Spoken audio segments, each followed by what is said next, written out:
لاکھوں کروڑوں درود و سلام محمد و آل محمد پر اور ان کے چاہنے والوں کو میری طرف سے السلام علیکم۔ پیارے دوستوں، آج ہم حضرات کے ٹاپک کے بعد آج ہم حصار کے ٹاپک پہ بات کریں گے، ڈسکس کریں گے اس کو کہ حصار کیوں ضروری ہوتا ہے، حصار کیا چیز ہوتی ہے، عمل میں حصار اور جناتی مریض عصبی مریض کے علاج کے لیے حصار۔ تو ان سارے جو بھی معاملات ہیں اس پہ آج گفتگو کریں گے۔ اس سے پہلے آپ سے گزارش ہے کہ چینل کو سبسکرائب کر دیں اور ساتھ بنے ہوئے بیل آئیکن کو بھی پریس کر دیں تاکہ ہماری آنے والی ہر ویڈیو بھی آپ کو ملتی رہے۔ تو دوستوں، حصار بہت ہی ضروری چیز ہوتی ہے۔ حصار سے مراد ایسا قلعہ جس میں کسی خاص چیز کو حفاظت مہیا کی گئی ہو، حصار کہلاتا ہے۔ یہ عملیاتی زبان میں اس کی تعریف ہے۔ یا ایسی چیز جو عامل کو بیرونی حملوں سے بچائے، حصار کہلاتی ہے۔ یا ایک اور چیز کر لیتے ہیں، ایسی چیز جو عامل کو بیرونی حملوں سے بھی بچائے، مخفی قوتوں سے کے شر سے بھی بچائے اور مخفی مخلوق کو زیر کرنے کی صلاحیت بھی مہیا کرے، حصار کہلاتا ہے۔ تو یہ اب حصار کی طاقت پہ منحصر ہوگا کہ وہ کتنا مضبوط ہے، اس کے پیچھے کام کرنے والی جو مخلوق ہے وہ کتنی مضبوط ہے، کتنی طاقتور ہے، تو اس کی زیر کرنے کی صلاحیت کیا ہے، تو اس پہ بھی بات کریں گے۔ آپ کو حصار کی تعریف کیا بنیادی جو تعریف ہے اس کی سمجھ لگ گئی۔ اب ہم آگے چلتے ہیں۔ عملیات میں جو سب سے ضروری چیز ہے، اگر کوئی عامل اور کوئی چیز کرے نہ کرے، حصار کا عمل لازمی کرے۔ ایک حصار آپ کو طاقت دے گا، آپ کے کانفیڈنس میں اضافہ کرے گا، آپ کے جو تصور ہے اس کو مضبوط کرنے میں مدد دے گا، توجہ رہے گی، آپ بلا جھجک اپنا کام، اپنی پڑھائی کر سکتے ہیں، بنا ڈر و خوف کے آپ کسی بھی جناتی مریض کا علاج کر سکتے ہیں، کیونکہ آپ کو پتہ ہے کہ میں حصار کا عامل ہوں، میرے پاس ایک ایسی ننگی تلوار ہے، ایک ایسا قلعہ ہے جس کو کوئی سر نہیں کر سکتا، جس کو کوئی زیر نہیں کر سکتا۔ بعض لوگ شارٹ کٹ کے رستے میں ہوتے ہیں اور وہ حصار کو بہت ہی معمولی چیز سمجھتے ہیں، لیکن یہ معمولی چیز نہیں ہے، یہ بہت ہی خاص چیز ہے۔ ہر شخص کو، ہر عمل کرنے والے کو اس بات کا خاص خیال رکھنا چاہیے کہ وہ اور کوئی عمل کرے نہ کرے، حصار کا عمل لازمی کرے۔ تو یہ حصار کی اہمیت ہے۔ اس کے فوائد میں آپ کو بتاتا ہوں۔ ایک، جب آپ عمل کریں گے تو اس کے لیے جو آپ نے حصار لگانا ہوگا آپ وہ حصار لگا سکیں گے۔ اگر آپ حصار نہیں لگا سکیں گے تو بادروا شیاطین عمل کے خدام آپ کو ادھر ہی نیست و نابود کر کے رکھ دیں گے، آپ پڑھائی بھی نہیں کر سکتے۔ اس کے بعد جناتی عصبی مریض جو ہوتے ہیں جادو وغیرہ کے، ان کا علاج کے لیے حصار ان کا کرنا بہت ضروری ہوتا ہے۔ آپ نہیں کریں گے تو وہ بھاگ جائے گا، جو مرضی کر لیں، وہ ہاتھ ہی نہیں آئے گا تو آپ دم کیا کریں گے۔ تو تیسرا، جو سامنے والی مخلوق ہوتی ہے اس کو گھیر گھار کے اس کو زیر کرنے کی جو صلاحیت ہوتی ہے یا تسخیر کی جو ایک طاقت ہوتی ہے عمل کرتے وقت، وہ بھی آپ کو حصار مہیا کرتا ہے۔ آپ کے گھر والوں کی حفاظت، آپ کی حفاظت، بیوی بچے اور مال جو ہوتا ہے، اگر کوئی جانور وغیرہ رکھے ہوئے ہوں تو ان کی حفاظت، ہر چیز کی حفاظت آپ کا حصار کرے گا۔ حصار بھی نظر نہیں آتا اور مخفی مخلوق بھی نظر نہیں آتی، یہ دونوں چیزیں آپ نے یاد رکھنی۔ اگر آپ حصار کا عمل نہیں کریں گے تو عملیات میں آنے کی ضرورت بھی نہیں ہے۔ شارٹ کٹ راستہ استعمال نہ کریں، بلکہ باقاعدہ جو فیلڈ میں ترتیب کے ساتھ چیزیں آ رہی ہیں ان کو باقاعدہ اسی ترتیب کے ساتھ کرنا چاہیے۔ تو مزید اس کی آگے تعریفات یا آگے کچھ تفصیلات بیان کریں گے۔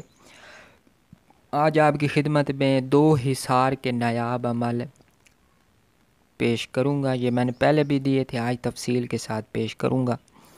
ان کی بہت ہی اہمیت ہے، آپ اگر ان کو کما لیں تو کسی اور عمل کی بھی ضرورت نہیں رہے گی۔ تو یہ دو اعمال ہیں، پہلا ہے درود تنجینا کا، اور دوسرا جو حصار ہے وہ ہے ہمارے پاس یا رقیبو کا۔ یہ دو حصار بڑے ہی زبردست ہیں، دونوں ہی میرے مجرب ہیں، میں نے اس کی وہ تاثیر دیکھی ہے جو بیان نہیں کرتا۔ تو پہلے درود تنجینا کی تھوڑی سی تعریف کر لی جائے، اس کے جو اہمیت ہے وہ بیان کر لی جائے، اور مختلف جو بھی عاملین کاملین شیوخاء نے فرمایا ہے اس کے بارے وہ بھی بیان کرتے ہیں، یعنی اس کا مقدمہ پیش کرتے ہیں۔ درود تنجینا سے مراد وہ درود شریف ہے جس سے پڑھنے سے ہر مشکل اور ہر مہم سے نجات ملتی ہے۔ علامہ فاقہانی نے قمر منیر میں ایک بزرگ شیخ موسیٰ کا واقعہ بیان کیا ہے کہ انہوں نے بتایا کہ ہم ایک قافلے کے ساتھ ایک بحری جہاز میں سفر کر رہے تھے۔ جہاز طوفان کی زد میں آ گیا، یہ طوفان قہر خداوندی بن کر جہاز پر نازل ہوا، جہاز کو ہلانے لگا۔ ہم لوگ یقین کر بیٹھے کہ چند لمحوں کے بعد جہاز ڈوب جائے گا اور ہم لقمہ اجل بن جائیں گے، کیونکہ ملاحوں نے بھی یہ سمجھ لیا تھا کہ اتنے تیز جہاز کی کوئی قسمت والا جہاز ہی بچتا ہے اتنے تیز طوفان سے۔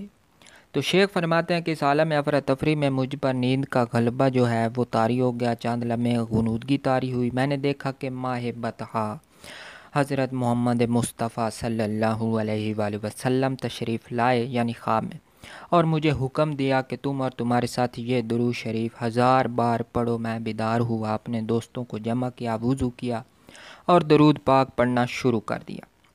ابھی ہم نے 300 بار درود شریف پڑھا تھا کہ طوفان کا زور کم ہونے لگا اور آہستہ آہستہ طوفان رک گیا، اور تھوڑے ہی وقت میں آسمان صاف ہو گیا، سمندر کی سطح پرامن ہو گئی، اور درود پاک کی برکت سے تمام جہاز والوں کی جان بچ گئی، ان کو نجات مل گئی۔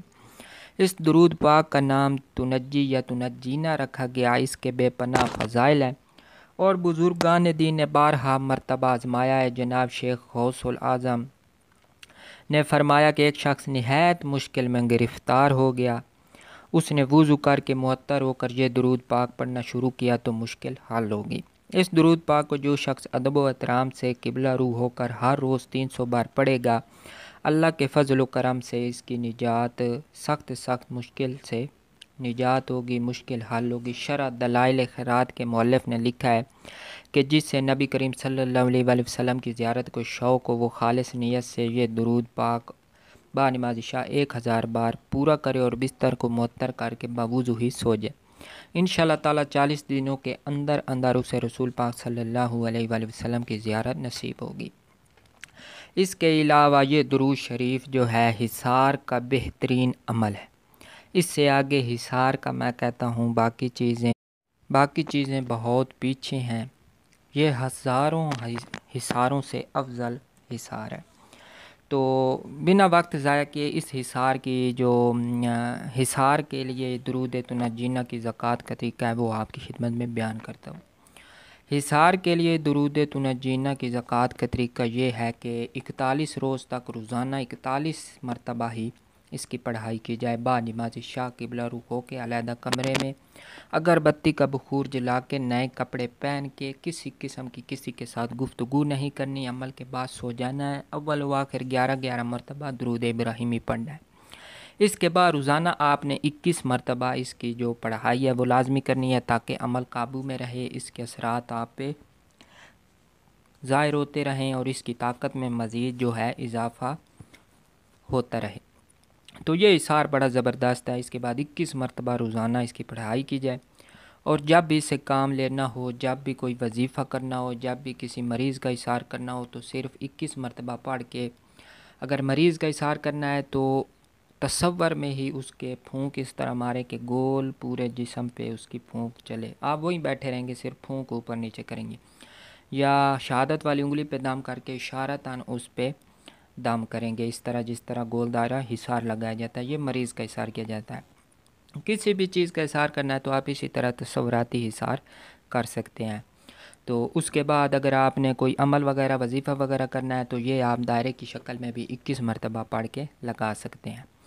تو یہ درود تنجینہ کا جو ہے حصار بڑا ہی زبردست ہے، اس کو ایک مرتبہ آپ پڑھیں، اس کے عبارت کو پڑھیں، ترجمہ اس کا پڑھیں تو آپ کو انداز ہو جائے گا کہ یہ واقعی بڑا زبردست حصار ہے۔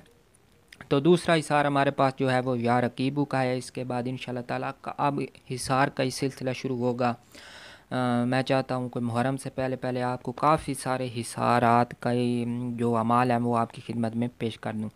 تو یا رقیبو کا حصار میں نے پہلے بھی دیا تھا، اب پھر آپ کی خدمت میں پیش کرتا ہوں۔ جس کا اللہ نگہبان ہو اس کو کون کوئی کچھ تکلیف دے سکتا ہے؟ کس کی جرأت ہے کہ اس کا کوئی تکلیف دے، کوئی شر اس کو نقصان پہنچائے؟ کسی کی جرأت نہیں ہے کہ اللہ جس کا نگہبان ہو اس کو کون نقصان پہنچا سکتا ہے۔ تو اس کی زکوٰۃ کا طریقہ جو ہے وہ 5000 مرتبہ روزانہ کی پڑھائی ہے۔ ہم نے روزانہ اس کو 41 روز تک 5000 مرتبہ نئے کپڑے پہن کے، یعنی عمل کے نئے کپڑے ہوں گے جو ہم صرف عمل کے دوران پہنیں گے، جگہ ہمارے پاس ایک ہوگی، خوشبو ہمارے پاس جل رہی ہوگی اگربتی کی اچھی قسم کی، قبلہ رخ ہوں گے، جائے نماز پہ بیٹھیں گے اور اول و آخر 11 مرتبہ درود شریف کے ساتھ پڑھائی شروع کر دیں گے۔ کوئی پرہیز نہیں ہے سوائے ہر قسم کے گوشت کے۔ آپ نے شریعت کی پابندی کرنی ہے، 5 وقت کی نماز پڑھنی ہے، جھوٹ، بدگوئی، حسد، کینہ، بغض سے آپ نے پرہیز رکھنا ہے، کسی کا برا نہیں سوچنا۔ بس روزانہ با نماز عشاء سونے سے پہلے یعنی اس کے بعد آپ نے کسی سے بات نہیں کرنی اور سو جانا ہے۔ پرہیز کوئی نہیں ہے سوائے گوشت کے، باقی آپ سب کچھ کھا سکتے ہیں۔ تو 5000 کی تعداد مکمل کرنے کے بعد آپ نے واپس آ کے اپنے بستر پہ سو جانا ہے، اس کے بعد کسی سے گفتگو نہیں کرنی۔ اس کے بعد آپ روزانہ اس کی 101 مرتبہ پڑھائی کریں، یعنی 41 روز کے بعد، تاکہ عمل قابو میں رہے۔ تو آپ کسی دن اس کا آزمائش اس کی کر لیجئے گا کہ 1 مرتبہ اس کی زکوٰۃ ادا کریں، یعنی 41 روز۔ اس کے بعد جتنا ہی بڑا اسیب ہے، جادو ہے، جنات ہے، کوئی عفریت ہے، شیطان حاضر ہوا ہے، تو آپ 101 مرتبہ پڑھ کے اس کا حصار کریں۔ اسی طرح تصوراتی، تو پھر اس کی تاثیر دیکھیں، اس کی جرأت نہیں ہوگی کہ وہ ادھر سے بھاگ سکے۔ لیکن اس میں بس یہی ہے کہ آدمی پرہیزگار رہے، یعنی شریعت کی کچھ تھوڑی بہت پابندی کرے، یعنی اپنی زبان میں ہی تاثیر پیدا کرنی ہے، نہ کوئی فزکس کے فارمولے تو لکھنے نہیں ہیں جو آپ کو مشکل پیش آئے گی۔ جتنی آپ پرہیزگاری کریں گے اتنا ہی آپ کا جو تاثیر ہوگی اس میں وہ اس کا اضافہ ہوگا۔ تو آج کے 2 اعمال یا رقیبو اور درود تنجینہ، اس کے بعد جو بڑے حصار ہیں، مجرب حصار ہیں، جو پنجابی میں حصار ہیں، فارسی میں، عربی میں یا قرآنی حصارات ہیں، وہ بھی آپ کی خدمت میں مکمل پیش کروں گا۔ اور کل آپ کی خدمت میں بغیر استاد کے، بغیر پیر و مرشد کے حصار کی زکوٰۃ ادا کرنے کا ایک طریقہ بتاؤں گا، جس کے کرنے سے آپ بنا استاد، بنا مرشد، بنا پیر آپ حصار کے عمل کے عامل بن سکتے ہیں۔ اگر آپ اس طریقے سے عامل بن گئے تو آپ کو اجازت کی ضرورت بھی نہیں رہے گی، آپ بنا کسی روک ٹوک کے کوئی بھی عمل کی زکوٰۃ ادا کر سکتے ہیں، کوئی بھی چلہ کر سکتے ہیں۔ تو امید ہے آپ کو آج کا عمل پسند آئے ہوں گے، ویڈیو بھی پسند آئی ہوگی۔ تو ایک مرتبہ آپ سے گزارش ہے کہ چینل کو سبسکرائب کر دیں اور ساتھ بنے ہوئے بیل آئیکن کو بھی پریس کر دیں تاکہ ہماری آنے والی ہر ویڈیو آپ کو مل سکے۔